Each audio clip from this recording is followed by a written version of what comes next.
Moyo wemunhu ndiwo unoronga mazano. Moyo wemunhu ndiwo unoronga mazano.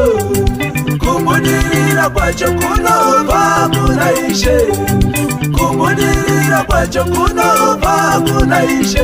Wehondo wehondo